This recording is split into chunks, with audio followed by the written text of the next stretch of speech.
Honorable Speaker, Sri Rabindranath Mathur, other dignitaries on the dais, Professor Keshav Rao, Vice Chancellor of Ranji National Law University, my dear friend Professor UK, Guruji, Professor Lashminath, and my esteemed friends and other dignitaries.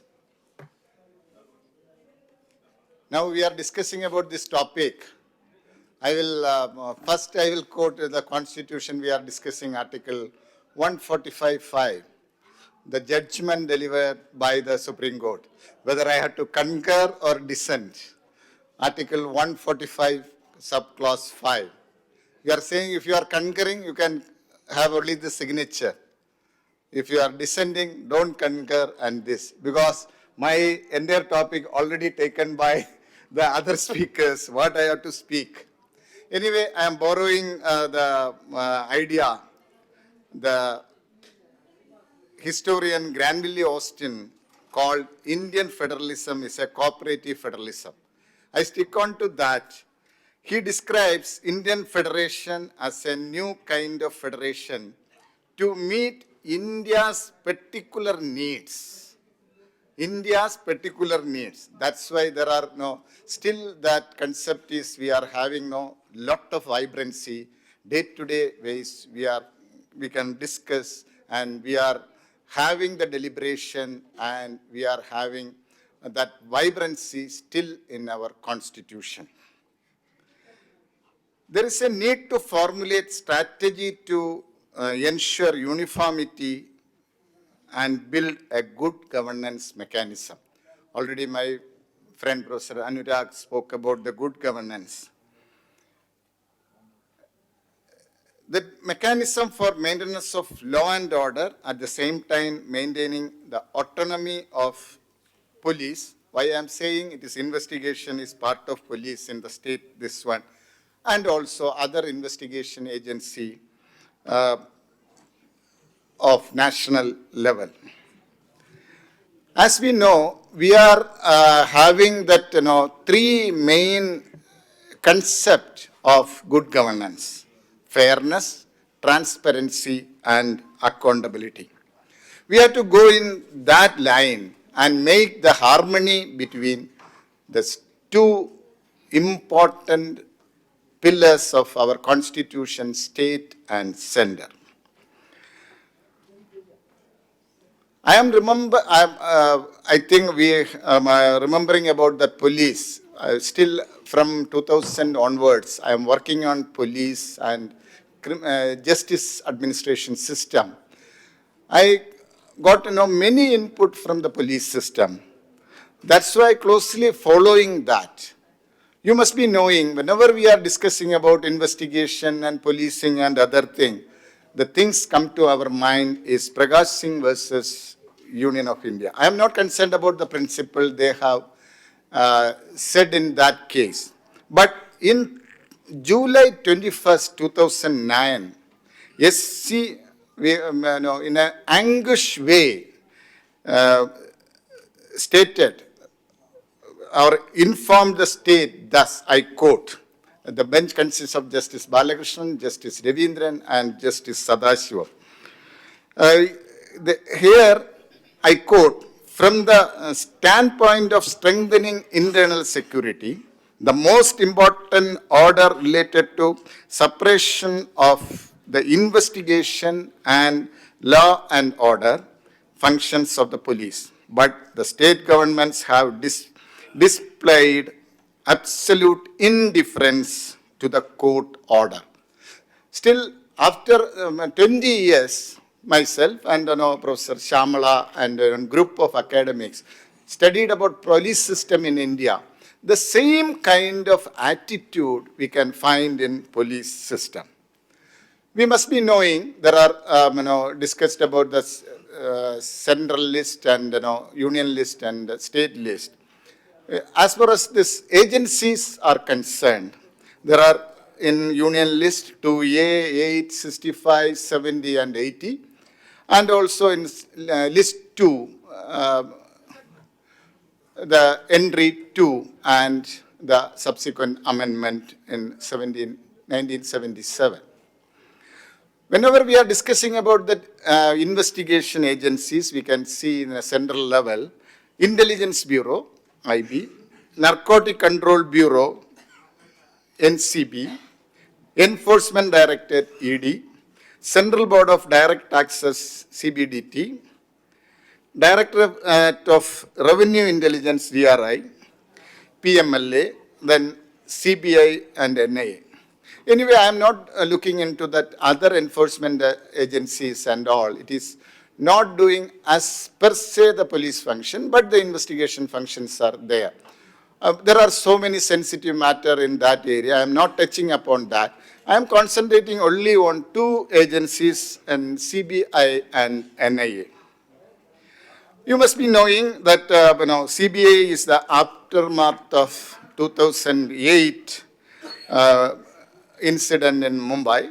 Then we formed NIA. Luckily, I was also part of that advisory capacity. I was the national legal advisor for NIA for quite some time. I know a little bit of this one about that functioning and other thing. Through the amendment in 2019, the NIA got the same power as state police has. Unlike CBI, there is no need for a state consent or state permission to inquire into that. Coming to CBI, the CBI you must be knowing, there is Delhi Police Establishment Act. Through that act, there are section 5 and 6 is deal with this aspect. As per section 6, we need to, consent is needed from the state. There are many times the repeated consents are needed so that there will be a general consent from the state. But however, there was apprehension of misuse of power bestowed on CBI for political aspiration have led to 9 states revoking the general consent. I think it's very recently with regard to that West Bengal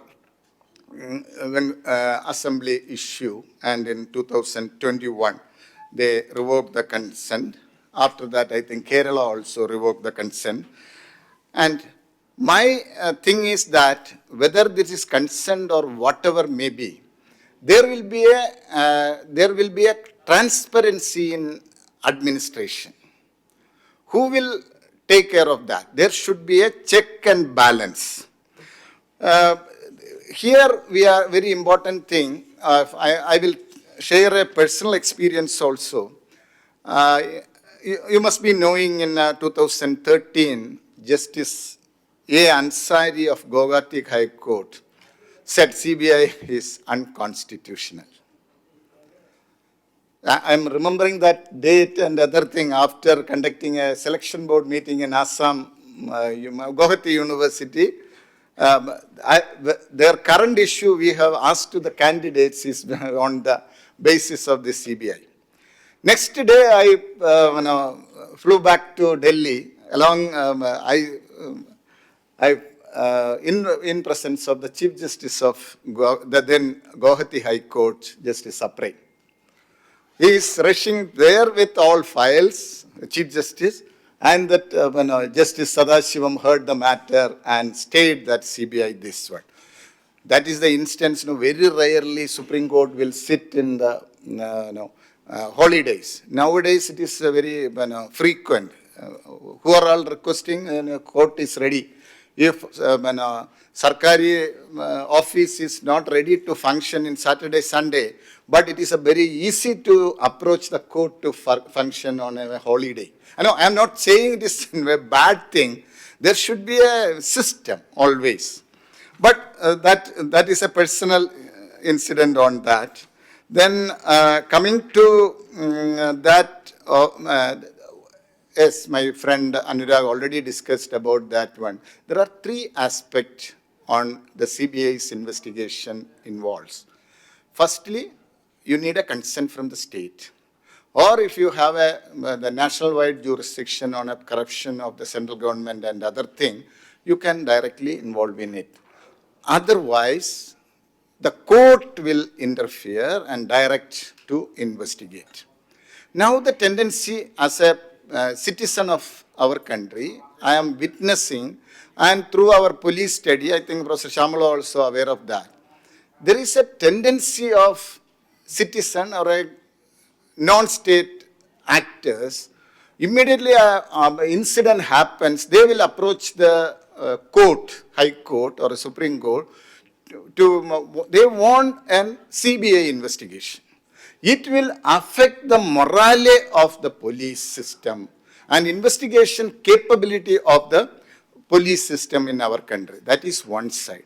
Second side, once CBI started the investigation, there are two types of hindrance, I will say. The court-monitored investigation is also happening. I don't know this, the young law students are here. You have to think over it, whether we need to have a rethinking on that. Court-monitored, CBI investigation. We started from the Spectrum case and other thing. Is it feasible? Whether our court, how can they discriminate some cases and only some cases we can take? There will be an answer. The judges and other people will say high-stake cases. I don't know what is high-stake cases or other cases. In my understanding, all cases are same. There is no high stake or anything. It is affecting it is working with our constitutional framework. That's why I do believe there is no high stake in this case. All we have to treat first without any discrimination and other thing. Then second thing is the allegation making by the state and center. Once that investigation started with any agencies, the first thing is the state will oppose for that. That will also affect the morale of our system. Maybe there will be a political person, one or two and other, but system is working very effectively. For example, you can analyze the National Investigation Agency, the outcome, the conviction rate, it's very high. But same conviction rate and result is not coming in the other investigation agencies. It is a high time the new generation and we, the community, academic community has to come forward and find out how this system can be strengthened. Don't take it this one. No, whatever may be, we are not going to court or investigating something, you are not accusing anybody. But it should get clarified whether somebody made an allegation is correct or not. That is very important. That's why I would say we have to have a harmonious relation with regard to that overlapping areas of state and center. That we have to make it. Otherwise, again, we can go back to Mohanlal Sharma versus Principal Secretary. That case, Supreme Court said, caged parrot speaking in its master's voice. Maybe a reference by the Supreme Court. That also will directly or indirectly, it will affect the morale of the system. That we have to think about it. Anyway, these are the things. My time is going this one. That's why I would conclude with this, the words of Elizabeth Foley, the American author and writer, I quote, "Federalism isn't about states' rights. It's about dividing power to better protect individual liberty," I unquote.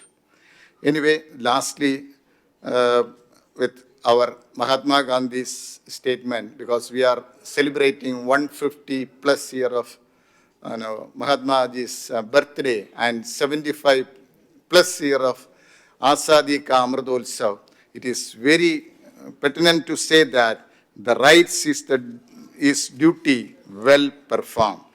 And also the union government is very keen to have criminal justice reform in their first priority. Maybe within 6 months it will come. I hope under the leadership of the central government, we will get a good criminal justice, legal framework in that. I am very optimistic, and I am very I want to see that reform. How?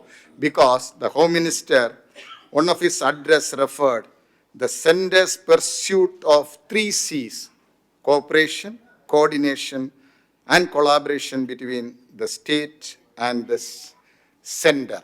If it is happening, one India, one police system will be a reality. Thank you.